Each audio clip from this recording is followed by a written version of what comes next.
Greatness of Saturn, 위대한 토성의 이야기라는 그런 책을 통해서 유명한 4대 스토리가 하나 있습니다. 오늘 거기에 대해서 소개를 해드리고 4대 사태에 대해서 보다 같이 깊은 이해를 하도록 해보겠습니다.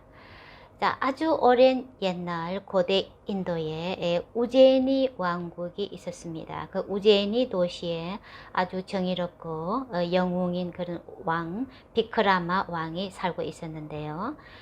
비크라마 왕은 아주 현명하고 어질고 또 이렇게 항상 백성들의 고충에 귀를 기울이면서 모든 사람들의 어려움이나 그 문제들도 해결해 주려고 최선을 다하고 그 좋은 일도 많이 하는 그런 훌륭한 왕이었습니다. 그래서 모든 신하들이나 백성들로부터 그런 존경과 사랑을 받고 있는 그 한 몸에 받고 있었어요. 자, 이렇게 훌륭한 왕이 다스리는 우제인이 왕국은 아주 풍요롭고 평화롭고 그리고 모든 백성들이 바르고 그런 행복한 생활을 누리고 있었습니다. 자, 이렇게 비크라마 왕은 어질고 훌륭한 정치를 할 뿐만 아니라 온갖 지식과 그리고 배움에 대한 그런 열정도 높은 그런 왕이었는데요. 특히 조티시에 대한 그런 지대한 관심과 존경심을 가지고 있었습니다. 그래서 우제니 왕국에는 이 조티시 전문가들 뿐만 아니라 9 행성들을 대변하는 그런 판디들이 훌륭한 판디들이 의회에 같이 모여서 항상 같이 회를 하고 비크라마 왕에게 항상 유익한 그런 조언들을 해주고 필요할 때면은 이런 왕국의 번영과 그런 성공을 위한 훌륭한 우파야나 성대한 야기야들을 행하곤 했습니다.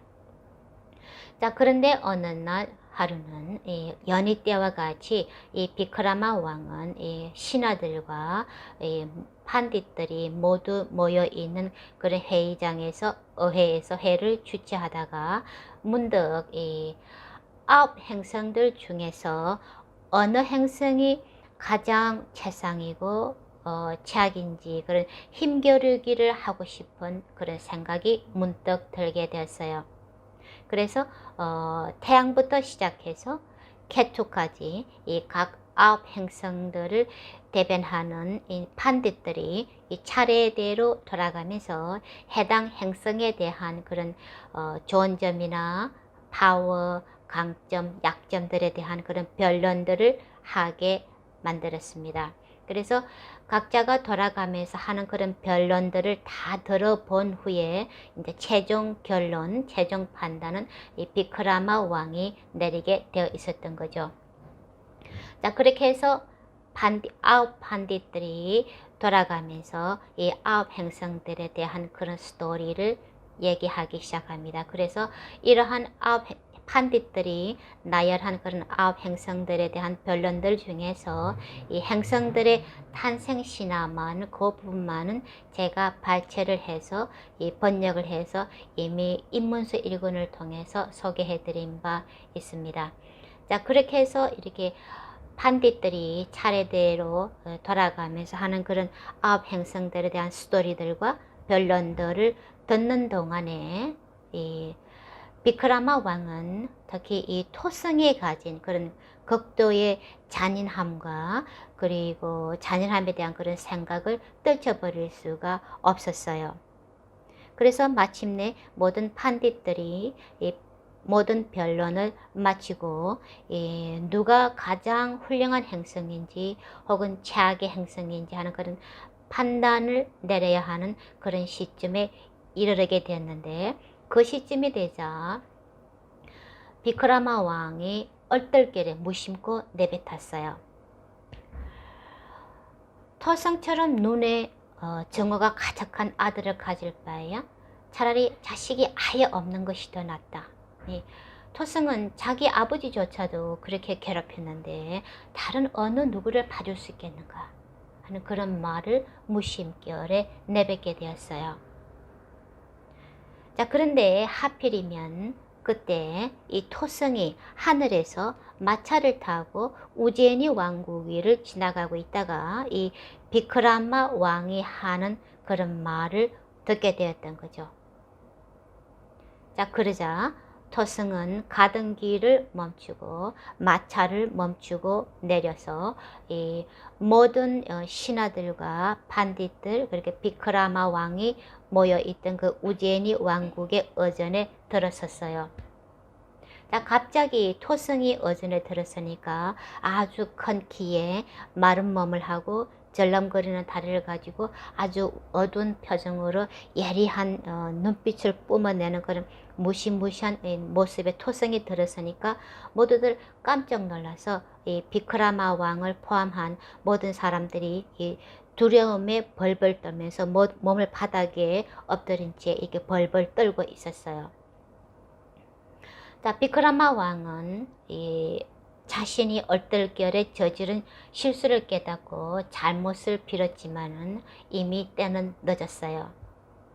토승은 비크라마 왕이 자신에 대해서 잘 알지도 못하면서 공개적으로 그렇게 자신에 대한 모욕, 험담을 하는 비크라마 왕을 용서할 수가 없었던 것을, 그래서 토승은 비크라마 왕에게 그가 가진 오만함과 무지한 대가를 치르게 해주겠다고 그렇게 말을 뱉은 뒤 어전을 떠났어요. 토승은 그렇게 무고하게 자신을 모욕한 비크라마 왕에게 이 레슨을 가르치기 위해서 레슨에 대한 결심하고 그리고 다가오는 그런 재난들에 대한 경고를 하기 위해서 들렀던 거죠. 자, 그렇게 해서 엄격결에 이 토성의 노여움을 사게 된 이 비크라마 왕은 그 차트에는, 나탈 차트에는 이 4대 사띠가 막 시작되고 있었어요. 그래서 이 토성이 어떤 벌을 내릴지 전혀 알 수 없었던 그 비크라마 왕은 자신이 한 잘못의 심각성을 깨닫고 아주 깊은 절망감에 빠져들게 되었습니다. 그래서 다른 판디들이 이 토성을 업히기 위한 그런 야기야와 우파야를 하도록 권유를 했지만은 비크라마 왕은 대답하기를 어떻게든 이러한 것들이 토성의 분노를 잠재우고 자기가 저지른 잘못을 어느 정도라도 만회할 수 있다면은 못할 일이 어떤 것이든 못할 일이 없겠지만은 하지만 본능적으로 비크라마 왕은 아무런 소용이 없을 거라는 그런 것을 본능적으로 깨닫고 그러한 판들이 하는 그런 모든 제의들을 거절하였습니다. 그리고는 앞으로 이 토성이 어떤 식으로든 자기에게 형벌을 내리더라도 가져오든지 달아나거나 거부하거나 그 대가를 달아나거나 거부하지 않고 그냥 그 대가를 그대로 받아들이기로 결심하고 아주 무거운 마음으로 그날 밤 잠자리에 들게 되었습니다. 자, 그렇게 해서 다음 날부터 이 비크라마 왕의 4대 사띠가 막 시작되었어요. 자, 그러자 이 토승은 말장수로 변해서 우제인이 왕국에 와서 비크라마 왕에게 다가갔습니다. 비크라마 왕은 평소에 말을 좋아하고 특히 말타기를 즐겼는데요. 그래서 이런 비크라마 왕이 혹할 만한 그런 아주 멋지고 훌륭한 말들을 모아서 팔기 위해 비크라마 왕에게 말장수로 변해서 토승은 이 비크라마 왕에게 갔던 거죠. 자, 그렇게 이 말장수가 이 토성이 변신한 모습인 줄은 전혀 꿈에도 모른 채 그런 훌륭한 말들을 보고 그가 제시하는 그런 말을 보고 비크라마 왕은 아주 첫눈에 반해서 시험 삼아서 그 말 위에 다 오르게 되었습니다. 자, 그렇게 비크라마 왕이 말에 오르자마자 갑자기 그 말은 이 공중으로 훌쩍 펄쩍 뛰어 올라서 어디론가 아주 먼 곳을 향해 달리기 시작했어요. 그렇게 말이 갑자기 달리기 시작하니까 행려 떨어질까봐 비크라마 왕은 꽃뼈를 꽉 쥔 채 눈을 감은 채 꼼짝 않지 않고 말에게 달라붙어 있었어요. 자, 그렇게 한참을 가다가 말이 멈췄을 때, 그래서 눈을 뜨니까 우제니 왕국이 어디에 있는지도 모를 만큼 아주 낯설고 먼 나라에 온 것을 깨닫게 됐어요. 그래서 말은 비크라마 왕을 그렇게 먼 왕국에 떨궈 놓고 다시 공중으로 뛰어 올라서 온데간데 없이 어디론가 사라져 버리고 말았습니다. 그제서야 이것이 모두 토성이 하는 일인 줄 깨달은 비크라마 왕은 그냥 그대로 토성의 시험을 감내하기로 결심을 하고 이 자신의 신분을 감춘 채 그 낯선 왕국의 마을 안으로 터벅터벅 걸어 들어갔습니다. 자, 그것은 타말란다 왕국이었어요. 근데 우제인이 왕국으로부터 약 20마일 정도 떨어진 그런 곳인데 두 왕국 간에 서로 교류나 왕래가 없었기 때문에 이 비크라마 왕을 알아보는 사람들이 아무도 없었어요. 그렇게 마켓을 이렇게 배회하고 있는 그 비크라마 왕은 아무래도 왕이니까 아주 잘생기고 훤칠하고 빛나는 그런 모습을 가졌겠죠. 그 모습을 그날 지나가던 마차를 타고 지나가던 이 타말란다 왕국의 공주가 보고 첫눈에 반했어요. 그래서 신분을 비크라마 왕은 자신의 신분을 감추고 있었는데 그래서 타말란다 왕이 이 공주 자신의 딸인 공주와 강제로 결혼을 하게 만들었어요. 그리고 공주가 이제 첫눈에 반해서 그 어디서 왔느냐 이런 물었지만은 비크라마 왕은 그런 자신의 신분을 감추고 있었기 때문에 강제로라도 공주가 첫눈에 반 사랑에 빠져서 결혼을 하고 싶어 했기 때문에 그래서 타말란다와 딸을 아주 극심히 사랑하는 그 타말란다 왕은 이 딸이 원하는 대로 이 강제로 비크라마와 딸을 결혼시키게 되었던 거죠. 자, 그렇게 이렇게 사태가 자신의 의지와는 전혀 상관없이 막 빠르게 진행되니까 이 비크라마는 이게 모두 이 토성이 하는 일인 줄 짐작하고 그냥 그대로 내버려 두고 조용히 이래 감내하고 있었어요. 자, 그러다가 결혼식을 마치고 이 첫날 밤에 혼자 방에 남겨진 비크라마는 이렇게 긴장된 마음으로 이 신부가 들어오기를 기다리고 있었는데 근데 갑자기 벽에 그림이 액자가 걸려 있었는데 이 호수에 이제 백조가 떠다니는 그런 그림이었어요. 그런데 그 그림 액자 안에 있던 백조가 갑자기 나와서 이 침대 곁에 놓여 있던 공주의 이렇게 비싼 진주 목걸이를 입에 물고 다시 그림 속으로 사라져 버렸어요. 자, 그렇게 되니까 잠시 후에 방에 들어온 신부는 자기가 아끼는 그 진주 목걸이가 사라진 것을 보고 비크라마에게 진주 목걸이가 어디 갔느냐고 행방을 물었죠. 그런데 이 그림 속에 있는 백조가 물고 들어갔다는 그런 식으로 자신의 말을 해도 아무도 믿지 않을 거라는 것을 직감한 비크라마는 자기도 그렇게 사실을 말하는 대신에 자기도 모른다고만 이렇게 대답을 할 수밖에 없었어요. 자, 그러자 공주는 화가 나서 이 비크라마가 겉으로는 점잖은 신사인 척 하면서 사실은 도둑이라고 화를 내면서 아버지인 타말란다 왕에게 적각 보고를 했어요. 그래서 노여움에 찬 왕이 아무리 일실직고를 명해도 이 비크라마는 자신은 모른다고만 답할 수밖에 없었던 그런 상황이었죠.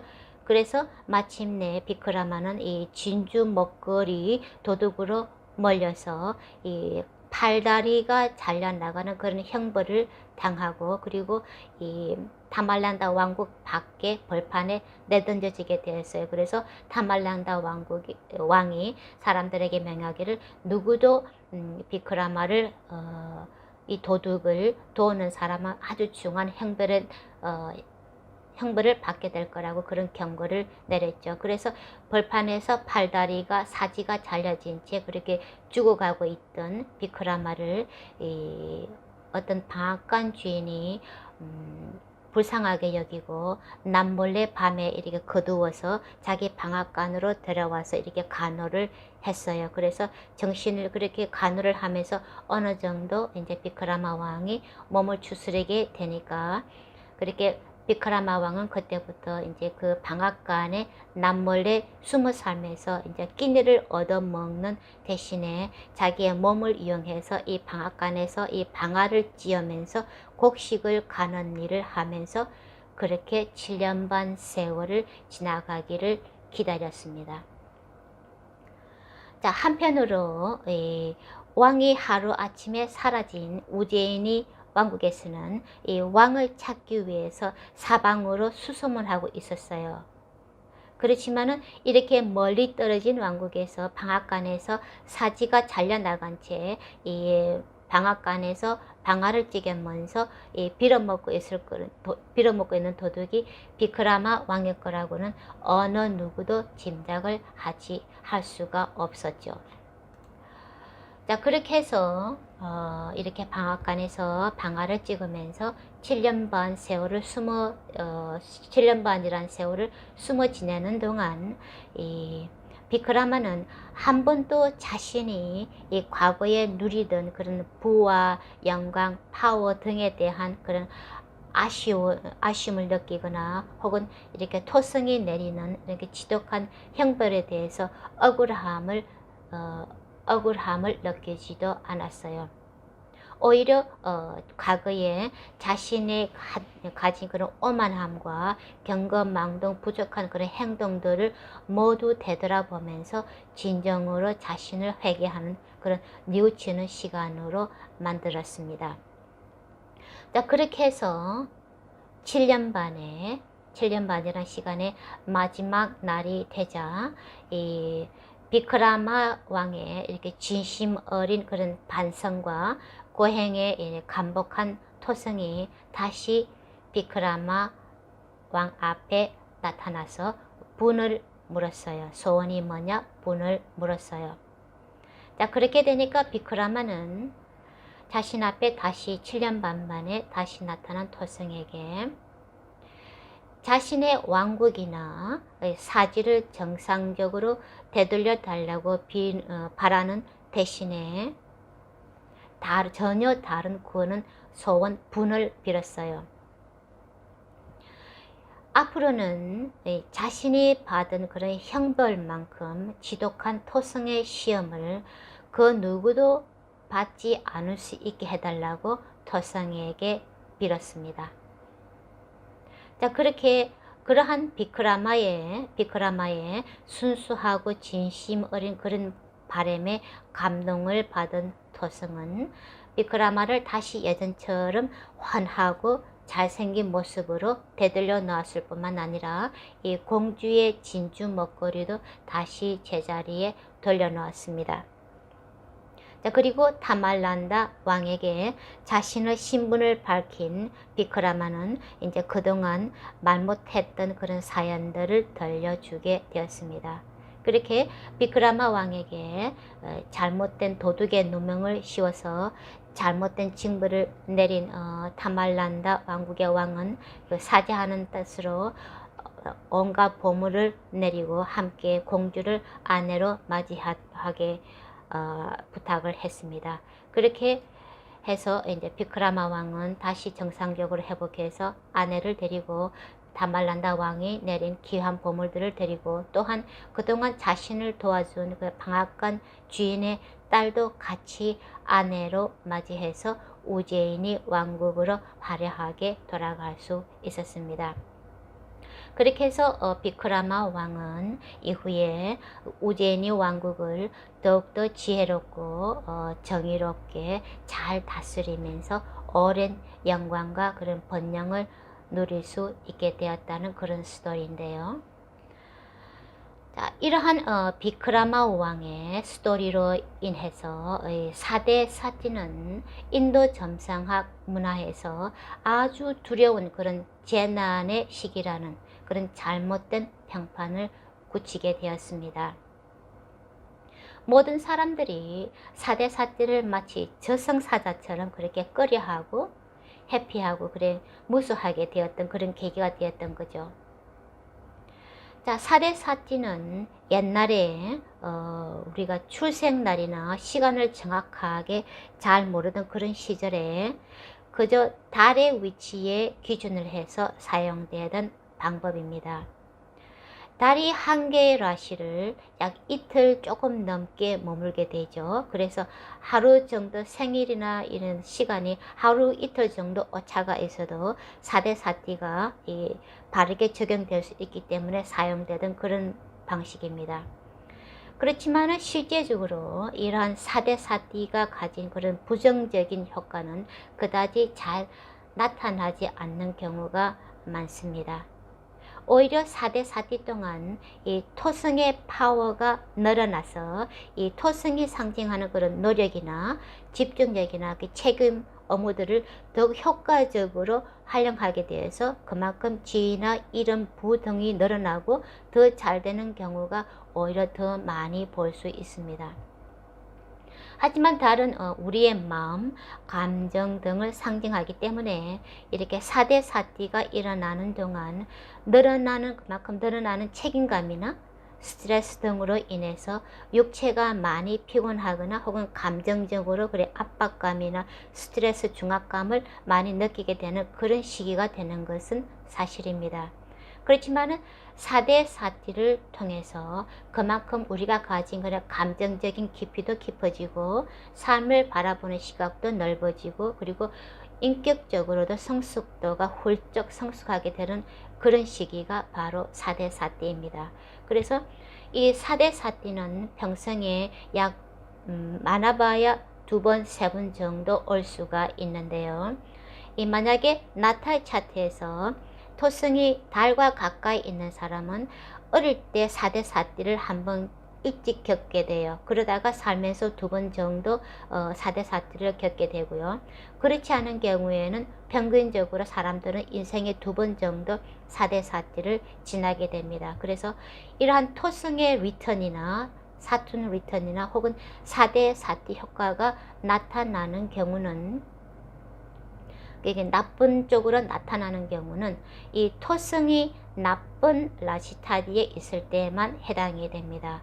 그리고 잠마 라시 출생달이 있는 그 위를 트란짓 하는 때가 아니라 이 우리의 라그나 위를 트란짓 할 때, 그러니까 라그나로부터 12번째, 첫 번째, 두 번째를 토성이 트란짓 할 때 이 라그나는 내 육체의 몸을 상징하기 때문에 특히 건강이나 이 신체와 연관된 그런 영역에 어려움을 주는 경우가 더 흔합니다. 그래서 앞으로 누군가가 사대사띠로 이 겁을 주는 말을 듣거나 그런 말을 하는 점성가가 있다면 너무 심각하게 받아들이지 마시기 바랍니다.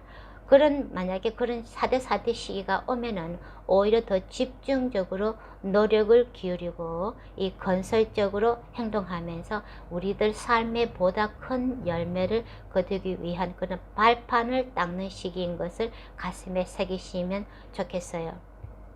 그렇지만은 토성이 만약에 라그나 위를 12번째, 첫 번째, 두 번째 위를 라그나 위를 트란짓 할 때는 그때는 각별히 건강이나 가족에 대한 책임, 재물 관리 등에 좀 더 신경을 쓰는 것이 바람직한 그런 시기이겠습니다.